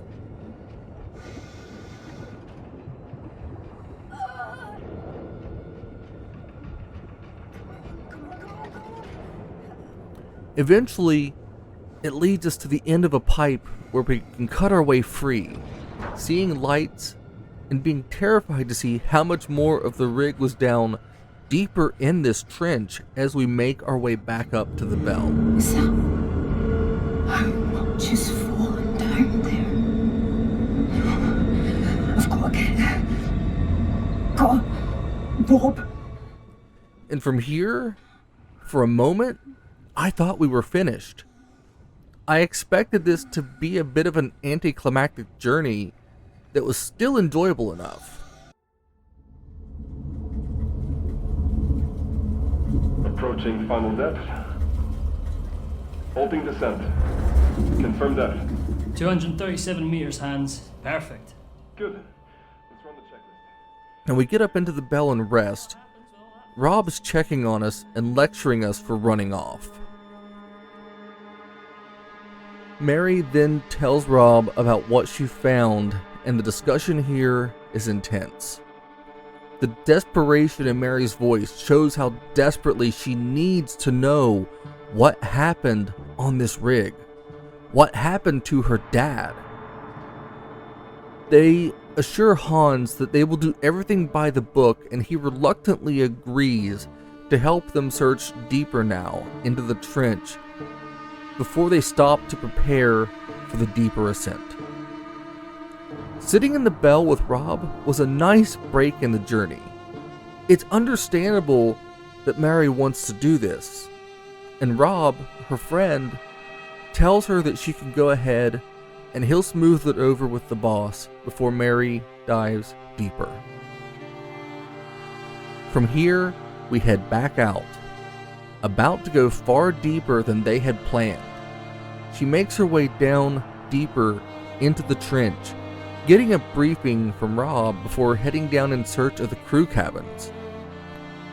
Now, as we move, we can see so much wreckage here. It just again reinforces how massive this oil rig was, all compacted into a tight space to do a job.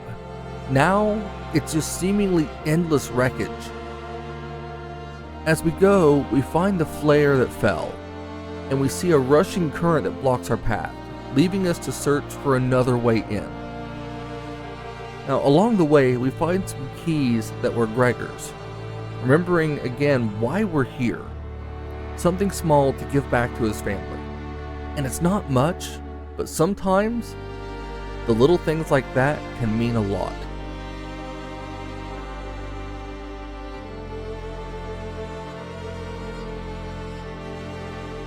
Listening to them discuss their time during this job, hearing Rob talk about other missions that he's been on adds so much sense of realism to this game.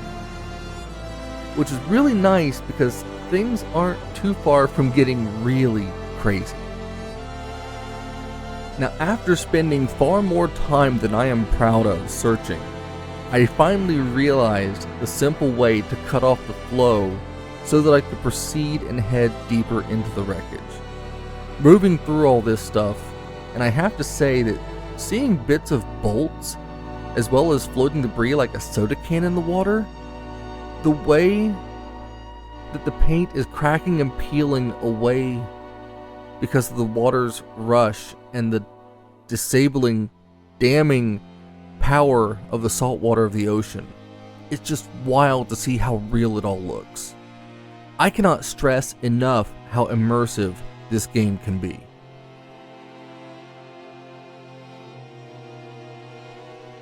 Swimming through vents to get deeper led us to another body. Again, no idea who it is. We snap a picture and make our way deeper.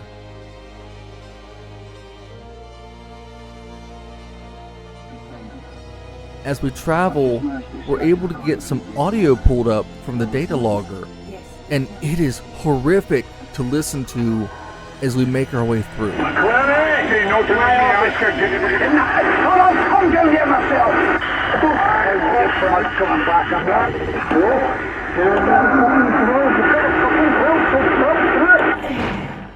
Hearing the screaming as we're swimming. I can only imagine how hard this was for all of them to listen to. But now, we have to keep going. The remains feel like a maze, getting lost in them, as it's hard at times to tell What way is up or down underwater? We finally move some metal to open up a pipe. Not the best option, but better than just staying where we were as we make our way through, finding yet another air pocket. Hey, I'm gonna do something. Uh-oh. I need to go up into another air pocket. The umbilical is just too unwieldy outside the water, so I am gonna detach for a moment. Mary, I'll be right back. please just keep that helmet on tight. You can hear the worry in Rob's voice, but he knows not to try and tell her no, as she makes her way into the air pocket, scaling up and along, nearly falling back into the water before pulling a switch that I was surprised did anything at this point.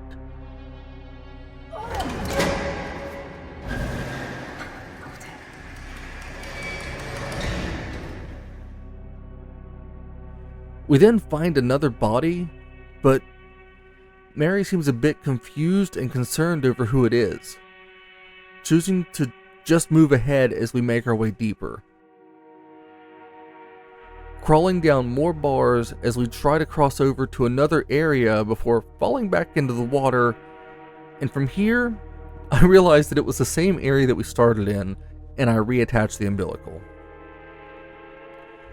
After that, we hear another recording, and it's all jumbled together, a wild revisiting, as we can hear some horrific wailing sounds. And in listening to this, we can tell just how terrifying it was for them, whatever it was.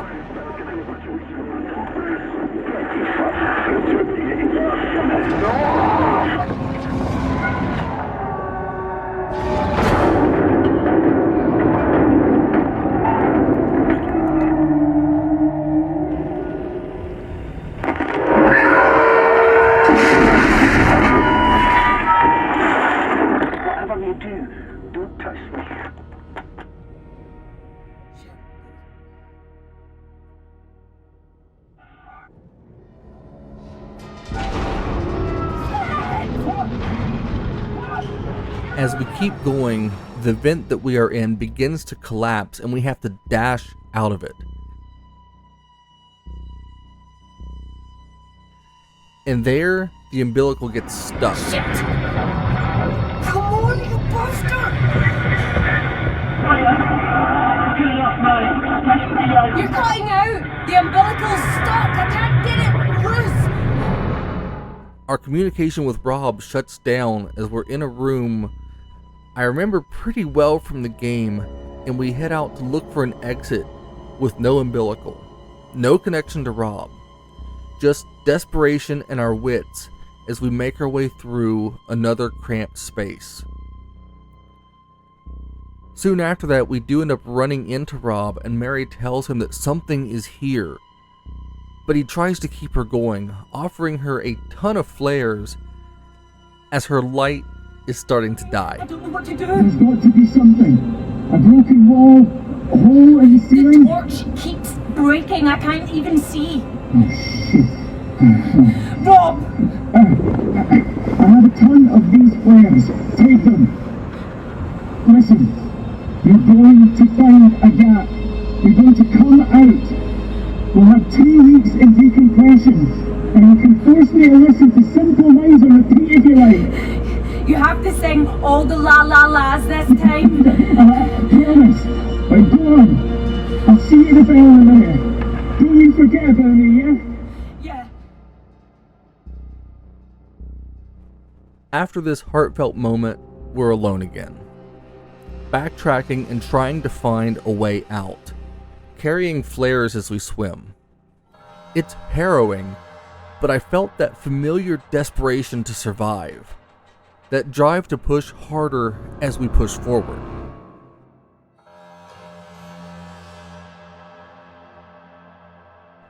We head into another air pocket and we can hear words from Rob, but it all sounds wrong.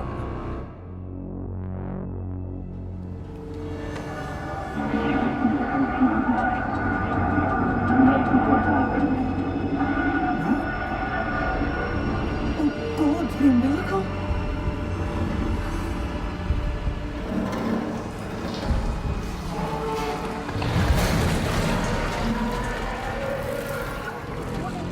and now we're being chased by something in a terrifying dash, lunging over debris to escape whatever it is that's after us before we head into the lounge.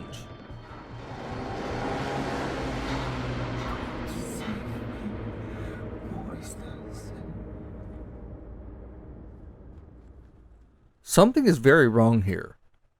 The TV is on and everything looks the same as it did that day.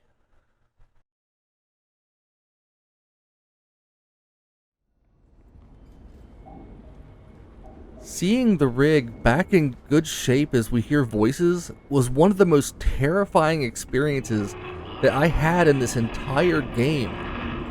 And now, she can hear her father, reminding me of Kaz hearing his wife's voice. But we're seeing details that Mary couldn't possibly know about. Dad? Dad? I can hear you! We'll dive together. I've got you. Just hold on to me. There's a disturbing feeling that washed over me as I realized that she had no way of picturing everything just as I remembered it. This isn't just a flashback in her memory, as she is so lost and scared now. She's just trying to understand where she is and what it is that she's seeing. This section took this DLC to another level, exploring the rig in its operational state, all alone with the voice of Brody echoing, brought up a somber dread within me that I'm not used to in games. I didn't expect her to find anything crazy here. I wasn't anticipating a jump scare, it just didn't feel like that's what was happening. And the mundane nature of the horror in what was clearly a supernatural situation is really what made this part of the game so terrifying. Looking in the cabins, the same old wet rig from before. Even the carpet sounded damp walking across it. Almost like Mary is dragging her feet as she enters her father's cabin. Looking around the room before picking up the framed picture. And the wash of the shape was creeping into view before we wake back up.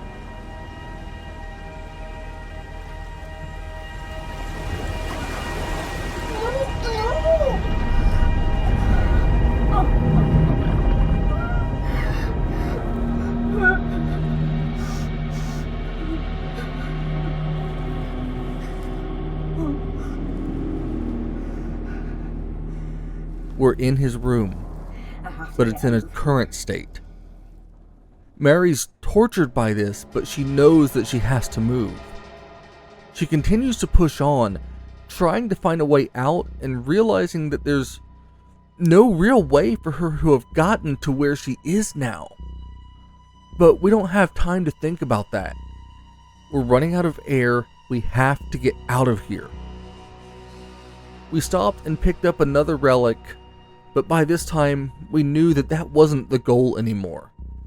Pushing deeper, I wanted to try and explore everything, but when I fell into the water, the current washed me far away from that area. I considered restarting here, but our decisions have consequences, and I wanted to be true to this journey. Try as I might, there was no turning back. We move further through the wreckage, and I am almost as ready to get out of this area as Mary is. I just want to see her get out safe. I don't want to see another Kaz situation. I want to see her succeed and live. Now we finally get out of the wreckage and can see the open sea. The flare that fell into the trench to uncover this area, I could feel my heart soaring as I swam, desperate to reach the diving bell, wanting to hear Rob chastise me for scaring him. But when we get inside, Rob isn't there. Where the hell are you?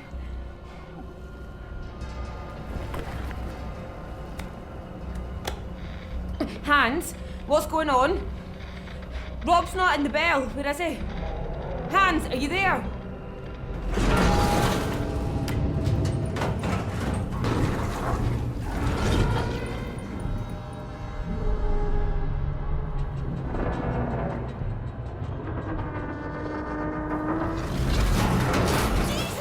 Hans isn't answering, and everything is being shaken and tossed about by something terrible.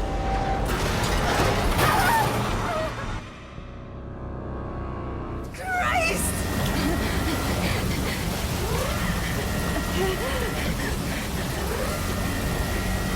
What?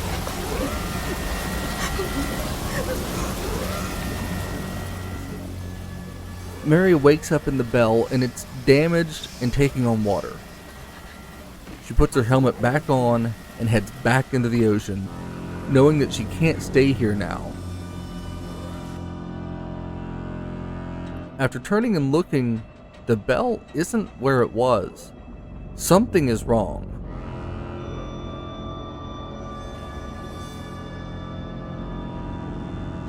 We're in a cave and have to push forward, and there we see the siren. This thing is a remnant from a decade ago. Not everything was destroyed on that night. For all of Kaz's exploration, we didn't explore under the waves. We never found this nightmare. But here we are, hiding and waiting on an opening, dashing through pipes. The flares, at least to me, seemed to help distract this thing, but it swam around with such a hunger. The tension had me on edge, hearing it moving through the water and just hoping like hell that it didn't see me as I moved. I watched for an opening to get out of the area that I was trapped in. Now when I thought I found an opening, I moved closer and pushed the beam aside. But no sooner do we get inside of that container than this thing gave chase. My heart was pounding so hard that I nearly thought I was going to have a panic attack. But we got away, climbing back into the wreckage and moving up through it. Anything to put some distance between me and the siren. But of course, it just led to another area with the siren hunting us. It was exciting using the surrounding debris to launch myself along faster though, propelled from hiding place to hiding place to try and get away from this creature. You know, the first time around, I felt like I was overwhelmed by everything that was happening, given a lot of recap without a lot of introspection. This time, with a bit more experience under my belt at this, and having had a year to think about this game and its story, I was sucked in and really wanted to see where the story was going to go. It felt hopeless.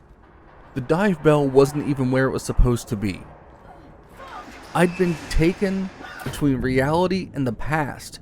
I wasn't sure if there was even any purpose in resisting, or if it was just another battle that had the same inevitable end. And that lack of knowledge actually gave me a glimmer of hope. It might be okay. I had to find out. Mary is determined to live, and that spirit to live kept me wanting to push ahead. We propelled through the area, and even after running in circles a few times, I felt like if we could just stay calm, we'd be okay. You can see the remnants of the shape and know that the siren is always near. But we have to be bold and take risks. We're low on air. No idea where we're trying to go, just knowing that we need to keep distance to stay alive. I was starting to really worry that if I didn't move fast, the air would run out. Between the oxygen levels and the siren, this part was so stressful.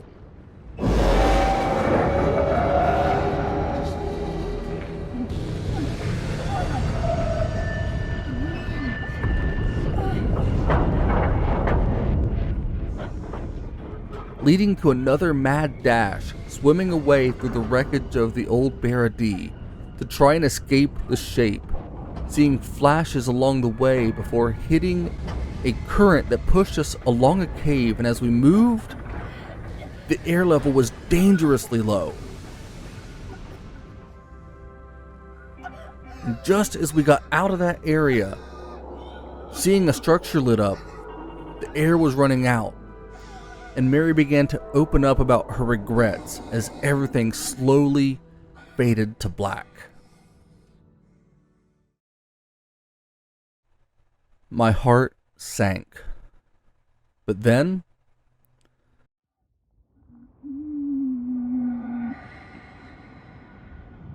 What the?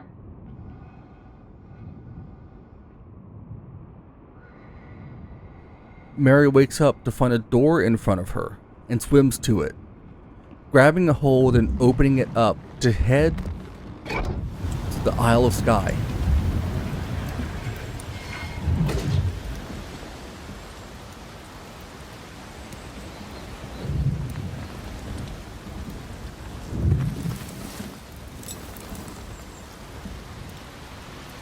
Turning back, the door opens out to darkness. Why do I keep... And from the other side, there's nothing there.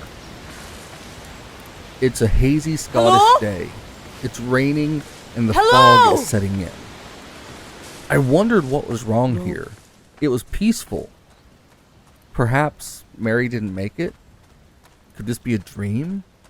Afterlife? She doesn't know, but she pushes on in a very Dear Esther looking location, recognizing the platforms from her past. But did it look like this back then?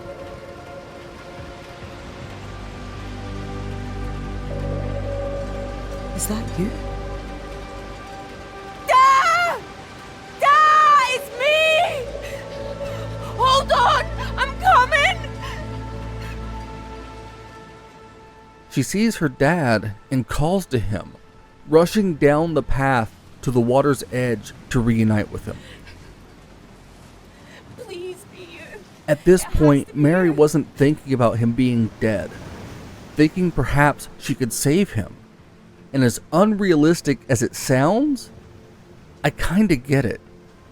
She's so desperate to have him back. Anyone who's lost a parent or a child, I'm sure, can understand that feeling. Being so desperate that a slight chance that you know makes absolutely zero sense is still something to cling to. And when they reunite... There she is. Dad! You found me. I knew you would. I just had to wait. I had to get to you, I had to. I didn't expect this. Why bring me here? Time for a diving lesson. What? What's the problem this time? The Floddigary fairies only come once a century to pull men under. No chance they'll come today. She realizes that she's lost in one of her memories. He's speaking words from a memory that she had from years ago. But still, he was there with her. Hearing him talking about her being afraid of diving, given her career, shows that she overcame that, likely driven by the tragedy of the oil rig. And then, she turns and sees other members of the crew standing there. This wasn't just a memory. This was a trap by the Siren. The rig was there. Memory distorted. This thing was manipulating her, showing Mary what she wanted, but the cracks were there. She took her father's hand, and I've heard that you can stay that way and perish, but after all that fighting to live, Mary had to let go. And when she did, she was dragged back by Roy, pulling her up as she has flashes of consciousness, being pulled back to the bell by her friend and partner as we fade to black on this DLC.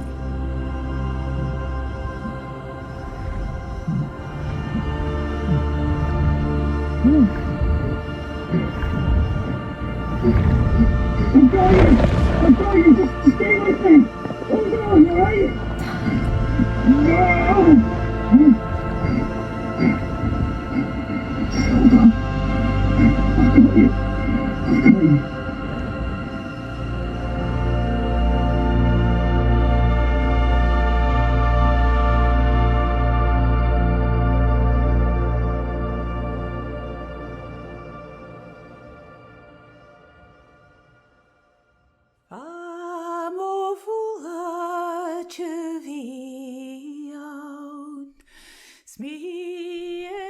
Now, when we were wrapping up the main game, I said that I wished we didn't have to end on such a sad note.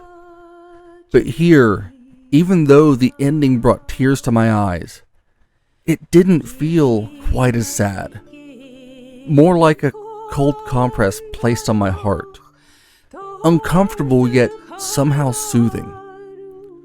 She had that moment with her dad, even if only a memory.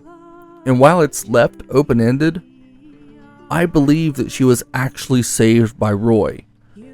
I believe that the two made it out of this disaster against all odds. This ending doesn't give us happiness, but it gives us hope. And sometimes, hope is enough. I wish I had more to say. And if I tried, I'm sure I'd come up with more. But I've taken up enough of your time. This game and the DLC are absolutely worth playing and experiencing, even if only for the story. The gameplay is fun and intuitive, but the story here, somehow grounded in reality while tinged with supernatural horror in a way that feels otherworldly yet oddly plausible. And I know that I'll end up playing this again and again. If you made it this far, I thank you from the bottom of my heart. I do my best to try and create quality video retrospectives to share my love for these games and my stories with them. And it means the world to me that anyone would want to sit here and listen and hear my stories. Because, well, we're all stories in the end. And with that said, please, make yours memorable. I'm sure you will. Thank you, and I'll see you in the next one.